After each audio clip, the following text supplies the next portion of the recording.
Hello, welcome to another video from Blue Harvest 2.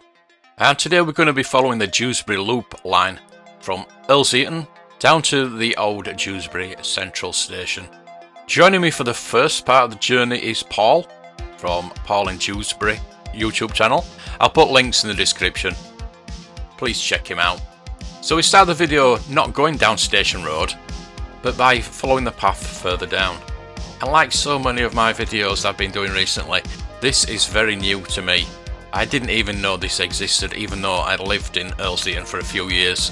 So we're just going to follow this track, go down the Greenway, and as I said, follow the line down into Dewsbury. So sit back and relax as I take you down the old Dewsbury Loop line. I will include a bit of history of the places, and I will overlay some old photos.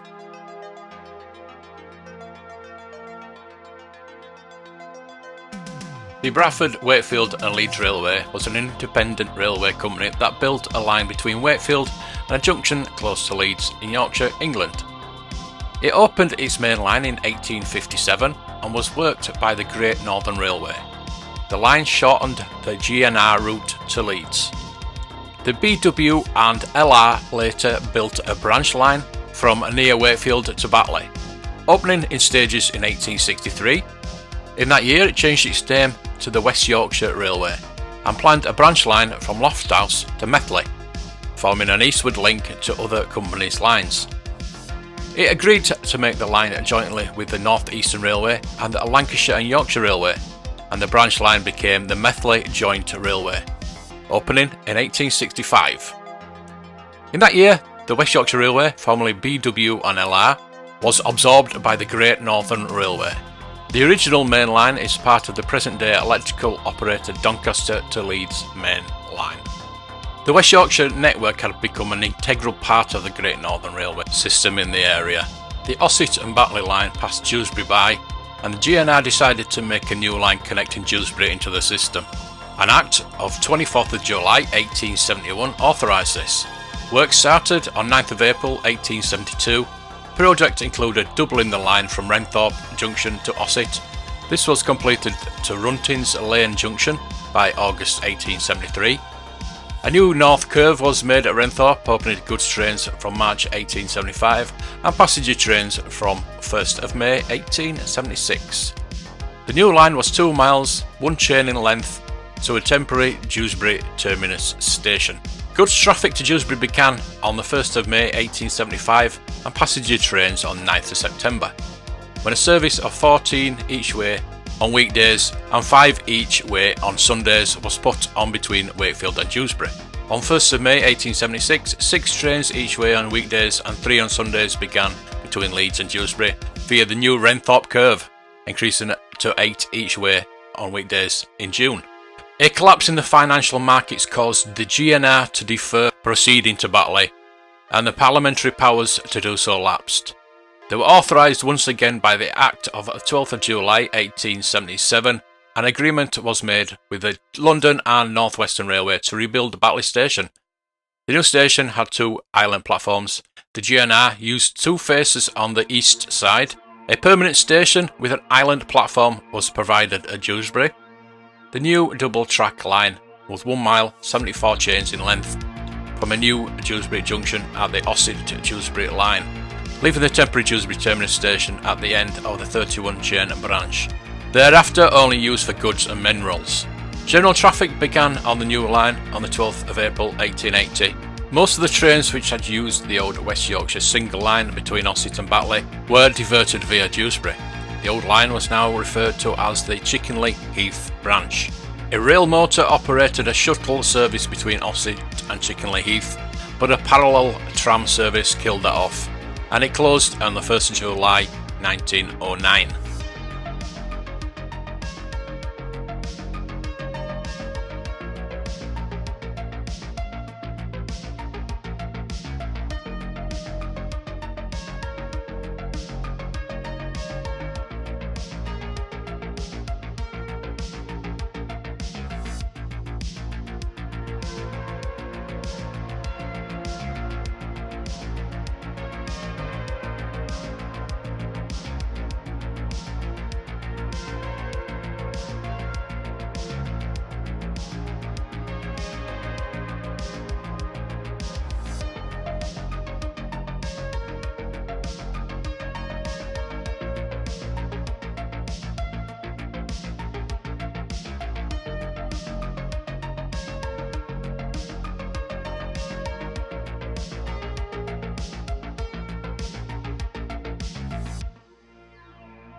As you can see, it was a lovely day. There was not a cloud in the sky.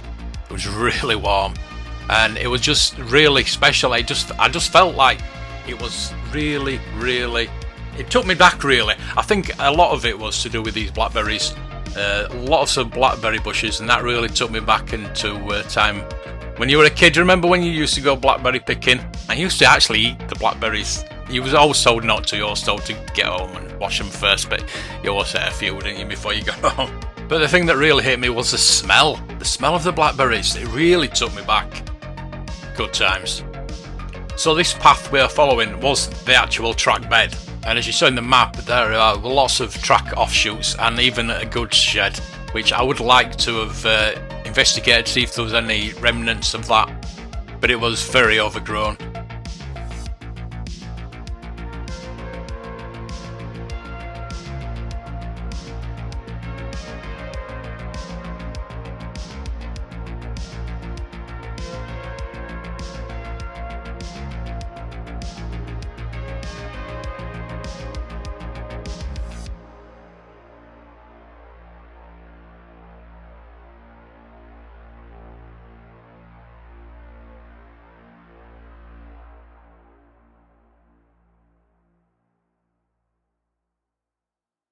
So we're heading towards the station now. It's quite difficult to see where the station begins. There are a few remnants of the station and the platform, as we'll see in a bit, but just a bit difficult to pinpoint where it does actually start.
Earlsheaton was a railway station serving Earlsheaton in West Yorkshire. The station was on the Bradford, Wakefield and Leeds Railway. The station was opened in 1875 on the Great Northern's Dewsbury Loop. The line was extended to Batley in 1880. The station was situated just east of Earlsheaton Tunnel, which led the railway beneath the Sheep Hill. It had two platforms, accessed by means of separate footpaths, both of which ultimately led to Earlsheaton Common. Facilities were on the eastbound platform. The station closed to passengers in June 1953. The line closed altogether in 1965. The station buildings have been demolished and the former trackbed is now a cycle path.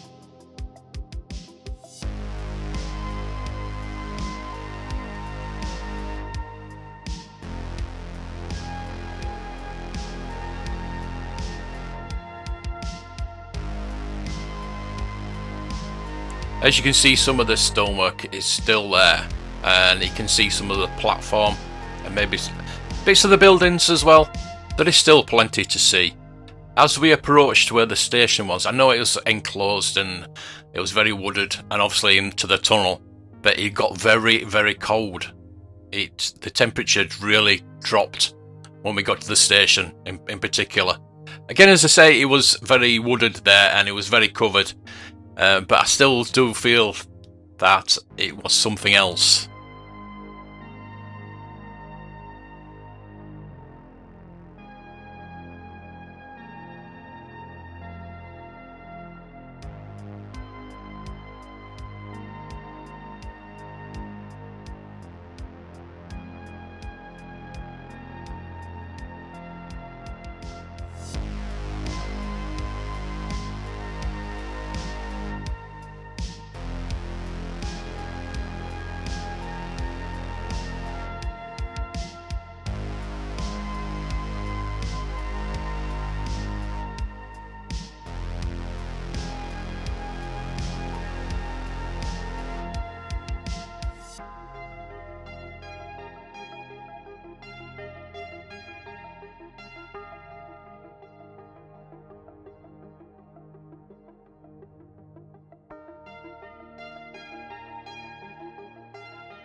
"48 years after the last train ran over it, part of the route of the Dewsbury Loop line is returning to public service as a Greenway, accommodating both feet and bikes.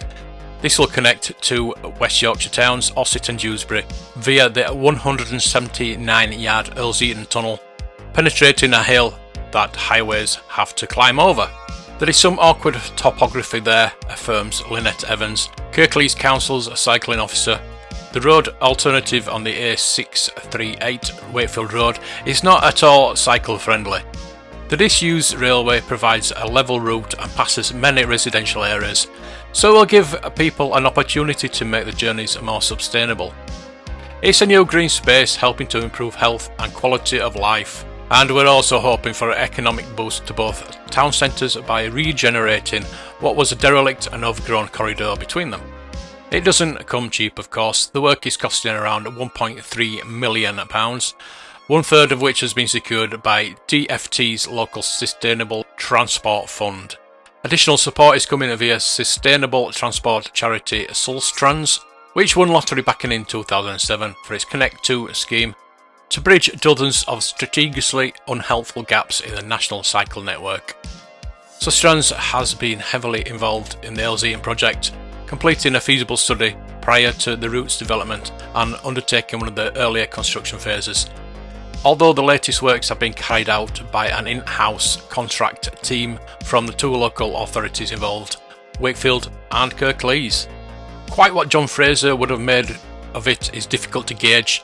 As the Great Northern's engineer, it was his enterprising vision that drove the railway from Ossett to Dewsbury in the first place. Tragedy inevitably visited the tunnel during its construction. A French miner, James Smythe, presumably not his real name, joined the workforce on the evening of the Tuesday, 17th of December 1872. Shortly after a return from supper, a heavy snowfall caused a landslide at 20 yards from the eastern entrance. This triggered a collapse of the tunnel's timber centering, entombing Smythe beneath the debris. His cries grew weaker over the half hour that followed until silence prevailed. It was Friday before his body was exhumed. Another rockfall claimed a navvy the following spring. But on Tuesday, 6th of May 1873, a ceremonial keystone was inserted into the arch, following which a dinner was laid on at Dewsbury's Man and Saddle Hotel. Goods traffic started to use the tunnel a year later. No significant toll had been inflicted on the structure by redundancy imposed in February 1965. Bought by Dewsbury Corporation 9 years later, it now falls under the maintenance regime of Kirklees Council. An inspection in March 2010 found the tunnel to be in good order compared with others of the similar vintage. Freeze thaw action had caused localised spalling of the masonry sidewalls, comprising a rubble fill behind ash-laid sandstone blocks. Loose brickwork and bulging was apparently in the south spandrel face of the east portal. Doing it no favours was a sapling which had taken root above the string course, pushing the parapet upwards. Water ingress afflicted both ends of the tunnel, particularly the section immediately behind the east portal, but the rest was mostly dry. Addressing these defects would form much of the works programme. Another major element involved taking the path over Preston Street, which the railway formerly crossed via an underbridge 40 yards beyond the west portal. Its deck was salvaged following enclosure. This had subsequently benefited the adjacent works as the structure offered very restricted headroom, certainly too low for lorries to pass beneath.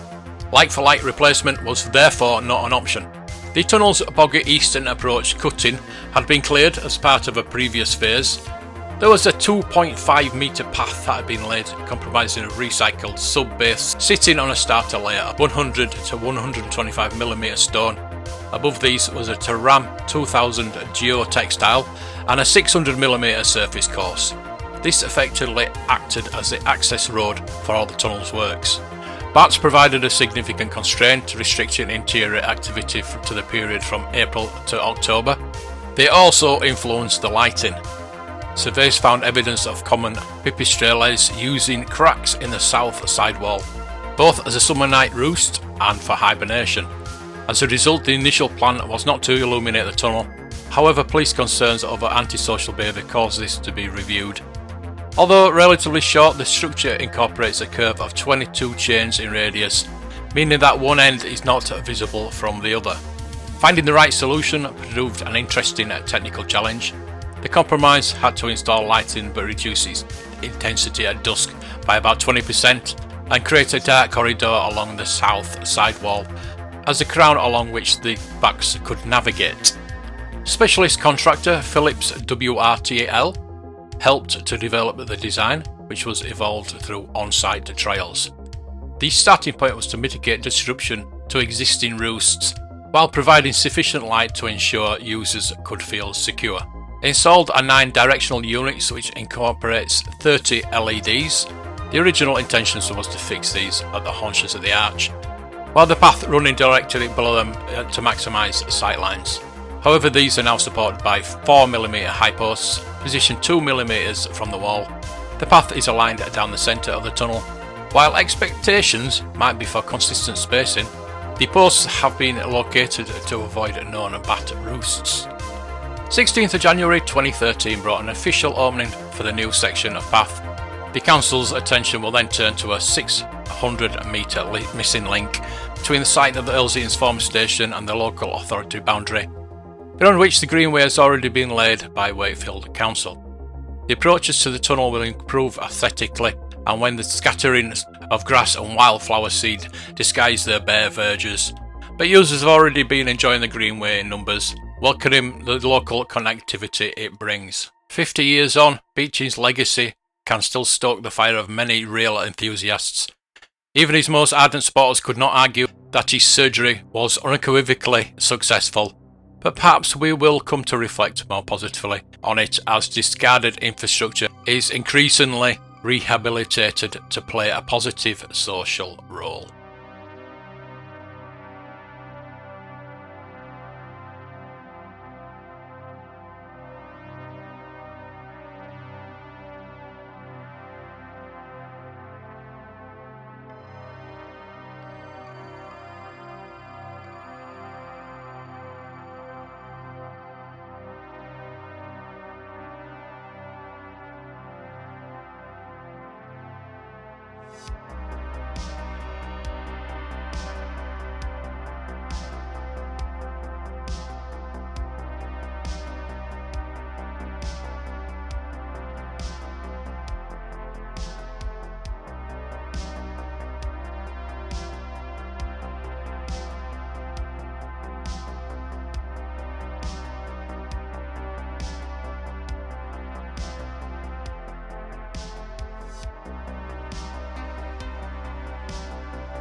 Now this is where the track meets the line from Thornhill Station, which I'll be covering in a future video. We did have a walk over the viaduct, but as it was so warm, we turned back and we went and carried on down into Dewsbury.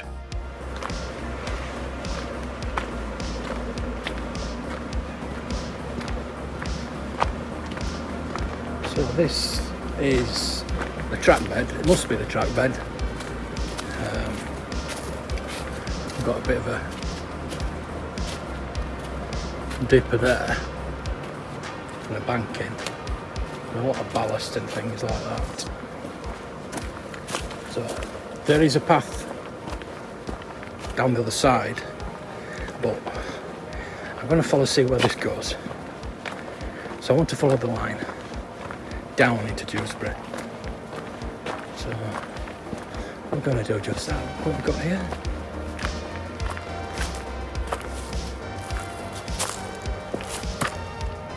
Got a track marker, I think that must be a track marker there. So I'm just going to keep going in a straight line. See what happens. We've got some wood there, some posts. And you can see that it is an embankment. We are actually on an embankment. I'm going to follow it down.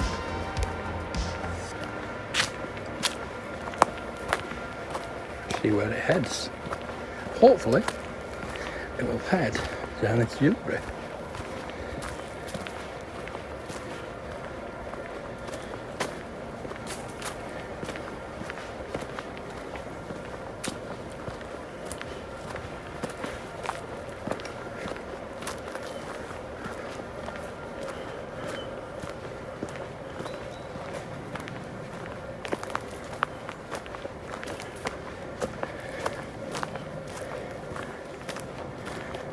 Nice and cool in here.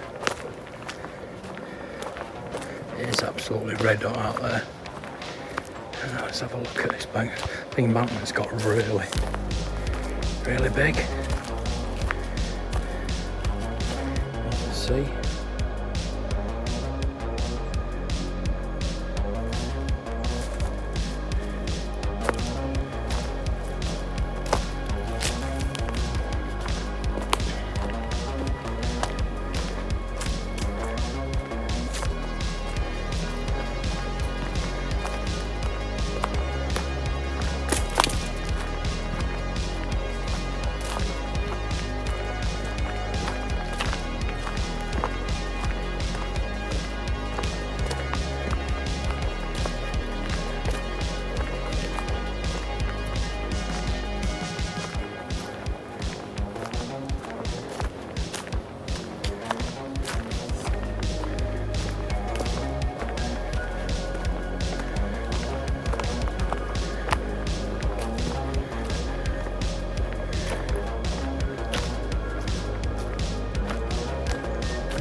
I don't know where it's going to lead out to, but we'll find out.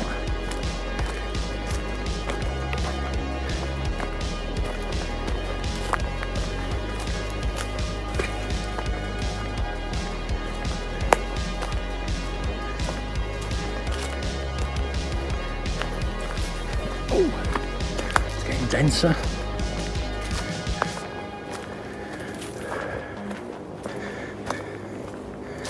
Got some industrial sites there and a fence.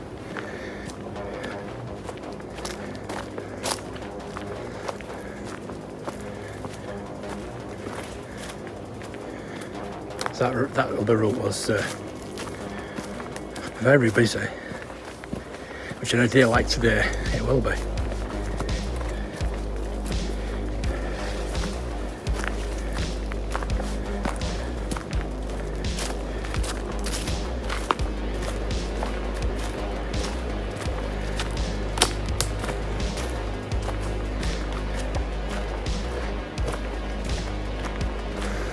I'm hoping that we're going to end up down at the bottom of Wakefield Road, Leeds Road.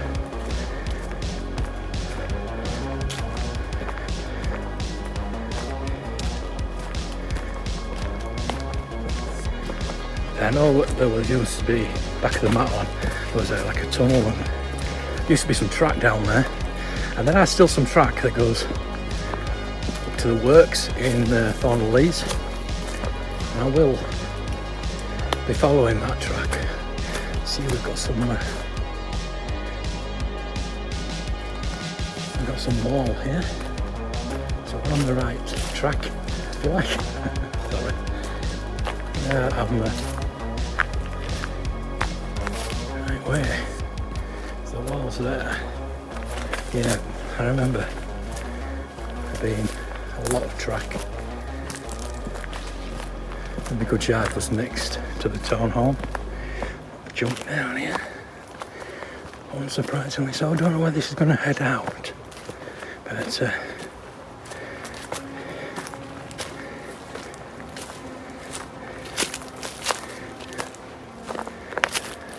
I'm hoping I can carry on. We've got some. We've got a mile marker there in the ground.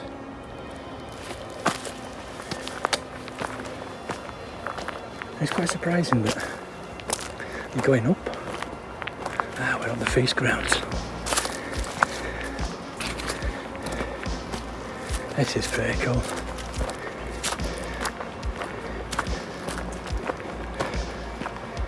Seems to have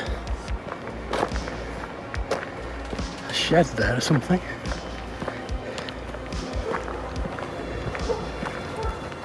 There's some cobble track here.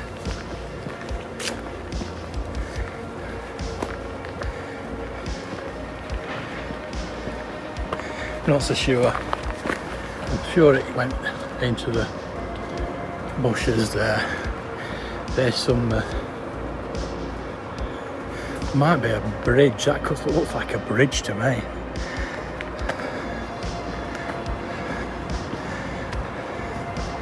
So I think it went through there. But now we're on Wakefield Road.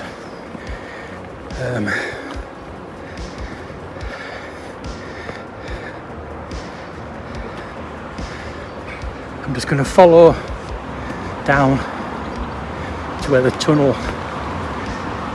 entry point was at this side.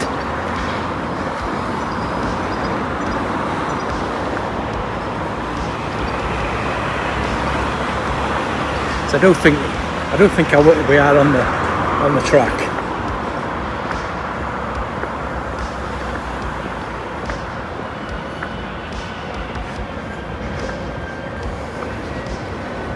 And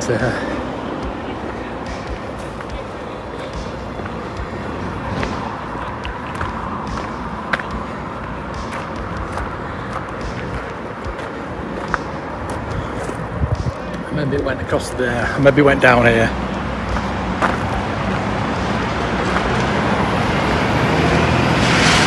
There was a tunnel here.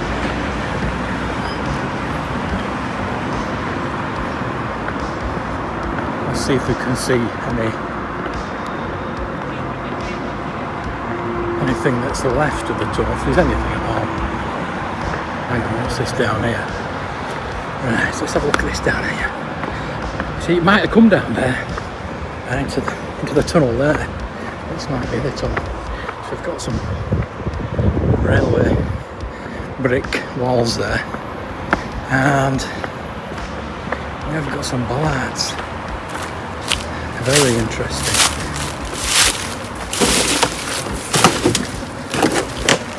Very interesting. So we've got the wall there. We don't have a wall, but overgrown where the tunnel could have been.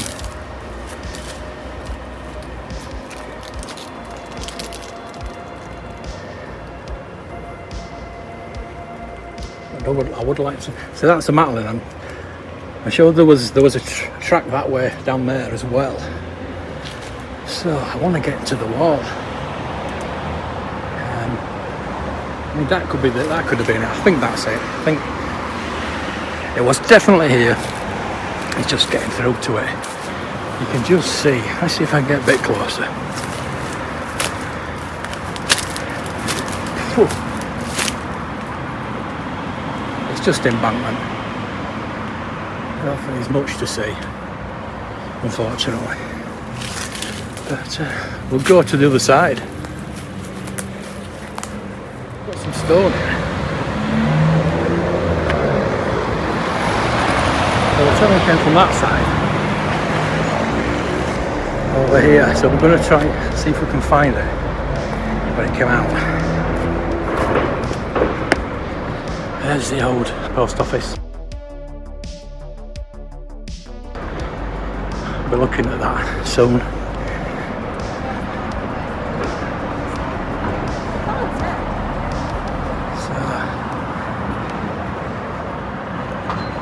Somewhere on here, I think it's the other side of the church, but we'll go outside of the church.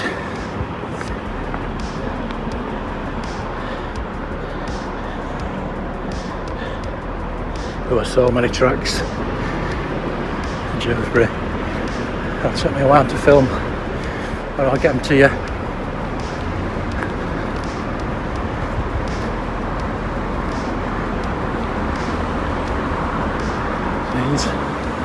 One of the churches, the Baptist church.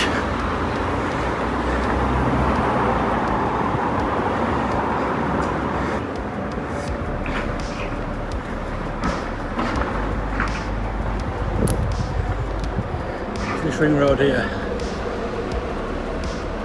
would have lent it on to Central Station. Unfortunately, I didn't find the tunnel. I couldn't find any portals at all, or any sign of it, to be honest with you. I did go down this little bit of wood that I've never noticed before. Again, it's something I've not noticed before, and it did lead up to the station where the station would have been, but I do think I've got a better idea where the tunnel portal, which I do believe is on the other side of the road, and I will go back and do a little update on that one.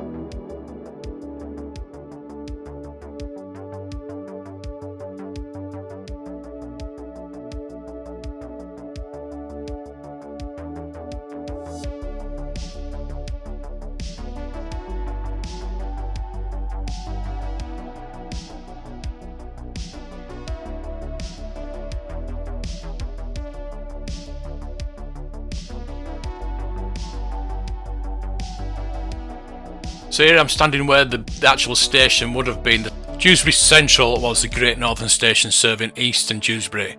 It opened in 1874 and closed on the 7th of September 1964. Although goods traffic continued along its route until the 15th of February 1965, after which the line serving the station was closed entirely.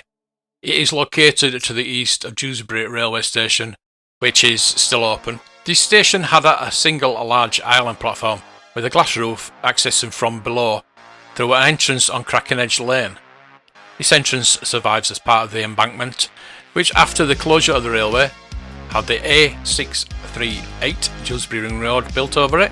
The preceding station after this will be Batley Car, and I will be following that line down, as there is another tunnel portal.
So when you go in through these gates, go get your tickets, go up the steps,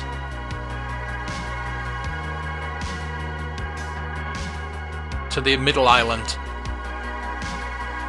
and wait for your train.